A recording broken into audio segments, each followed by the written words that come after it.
da hatte ich auch ein bisschen Glück. Die Mama hat immer lecker gekocht, nicht immer gesund, klar. Ganz herzlich. Im schönsten Stadion der Welt, die besten Fans der Welt. Ich begrüße die Fans von Borussia Dortmund. Ja, hallo und herzlich willkommen aus dem Signal Iduna Park. Einen Tag vor dem Spiel gibt es natürlich wieder das neue Feiertagsmagazin. Und heute habe ich einen Gast bei mir, über den ich mich sehr freue, weil er ist wieder dabei. Und das ist sehr schön. Herzlich willkommen, Emre Can. Hallo, Emre. Dankeschön. Dankeschön, hallo. Hallo. Du bist wieder da. Ich habe es gerade gesagt, alle Borussen sind froh. Deine Corona-Quarantäne, die ist vorbei. Wie geht es dir? Und vor allen Dingen auch, wie ging es dir? Ja, endlich ist es vorbei. Klar, waren ein paar langweilige Tage für mich zu Hause. Mir ging es gut soweit. Also ich hatte nur die ersten paar Tage hatte ich Kopfschmerzen und ich hatte keinen Geschmacks- und keinen Geruchssinn. Aber da ist wieder jetzt da? Geht's mir, ist wieder da, genau, ist wieder da. Und jetzt geht es mir wieder sehr gut. Und heute hoffe ich, dass ich mit der Mannschaft trainieren kann. Und dann hoffe ich, dass ich dabei bin am Wochenende. Du warst natürlich nicht mit der Mannschaft in Brügge. Wir haben in den sozialen Medien gesehen, du hast das Spiel vorm Fernseher verfolgt und die Daumen gedrückt. Wie haben dir die 90 Minuten gefallen? Sehr gut, also wie wir gespielt haben, die Art und Weise, wie wir Fußball gespielt haben, wie wir gepresst haben, wie wir die Tore erzielt haben, das war schon beeindruckend. Und schon die letzten Wochen, als ich jetzt zu Hause war, als ich nur zuschauen konnte, hat es mir eigentlich immer gefallen. Wir haben alle Spiele gewonnen soweit und so kann es weitergehen. Ich glaube, wir haben eine super Mannschaft, wir haben in der Breite einen super Kader und dieses Jahr ist viel möglich und wir müssen einfach versuchen, die Leistung immer vom Spiel zu Spiel abzurufen. Was sagst du zum Neuverteidiger Axel Witsel? Ja, Axel hat das super gemacht, finde ich. Ich habe ihn gerade zufällig gesehen und ich habe ihn gefragt, ob er mal davor gespielt hatte in der Endverlängerung. Er hat gemeint, er hat noch nie in der Endverlängerung gespielt gehabt. Und ich habe Axel sehr, sehr stark gesehen und ich glaube, es konnte auch eine Position für ihn in der Zukunft werden. Emre, was hast du eigentlich die 2 Wochen zu Hause gemacht, um die Zeit ein bisschen rumzukriegen? Laufbahn, Serien geguckt, was gelesen oder vielleicht auch die Bayern studiert?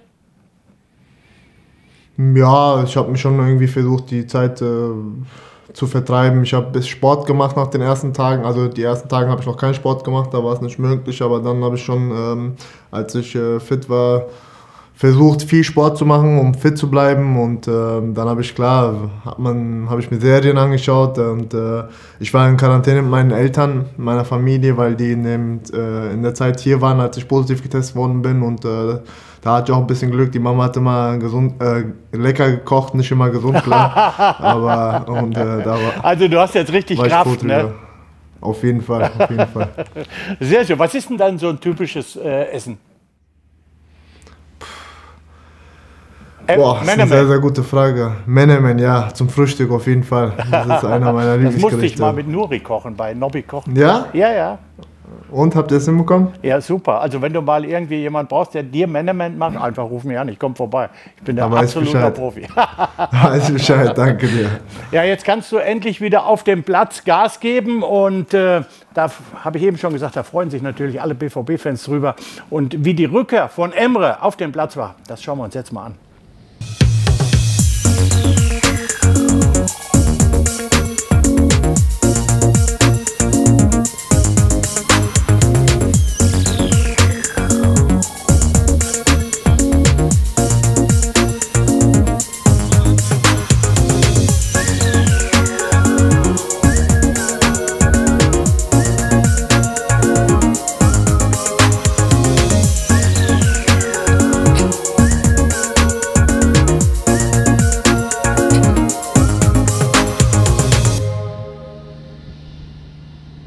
Ja, das sieht doch auf jeden Fall schon mal richtig gut aus, Emre. So eine Zwangspause, wie sehr wirft die ein Spieler, wie sehr hat sie dich zurückgeworfen? Bist du vielleicht schon bereit dafür, gegen die Bayern von Anfang an aufzulaufen? Ja klar, zurückgeworfen hat es mich schon, weil ich in den letzten Spielen nicht dabei war und ich habe mich vor der Erkrankung habe ich mich sehr, sehr gut gefühlt. Ich habe, glaube ich, gut gespielt gehabt und da ist es doppelt bitter. Aber das kann man nicht ändern, das ist das Leben und ich ziehe das Positive draus raus und Ob ich jetzt fit bin für Anfang an, kann ich nicht sagen. Das muss auch im Endeffekt der Trainer entscheiden. Ich fühle mich gut auf jeden Fall. Ich habe viel gemacht in der Quarantäne. Und du bist ja auch ein Fighter. Klar, ich fühle mich bereit. Dortmund und Bayern, ja, das sind die beiden absoluten Spitzenteams in Deutschland mit 15 Punkten an der Tabellenspitze. Und wenn man so ein bisschen zurückblickt, leider haben wir die letzten 3 Spiele allesamt gegen die Bayern verloren. Was muss passieren? Was muss geschehen? Welche Eigenschaften müssen wir zeigen, um die Jungs aus dem Süden Deutschlands zu schlagen?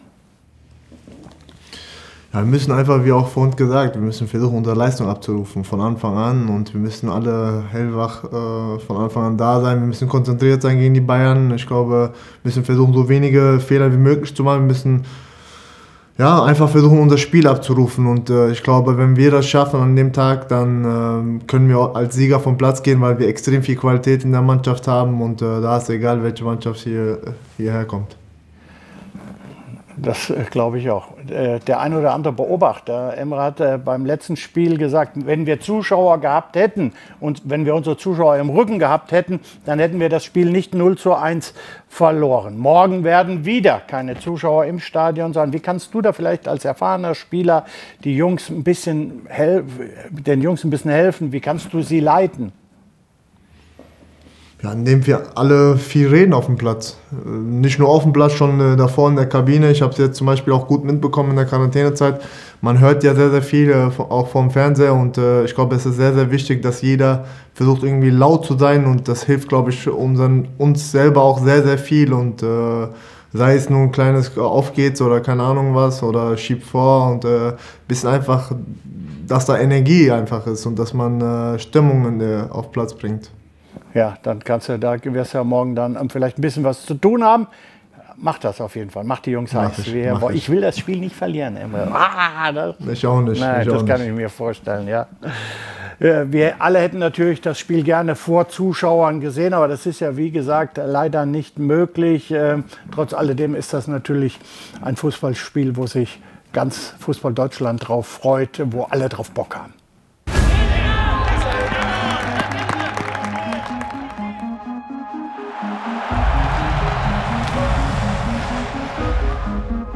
Kopfballtor! Emre Can! Sehr gutes Spiel Samstag gegen eine sehr, sehr gute Mannschaft.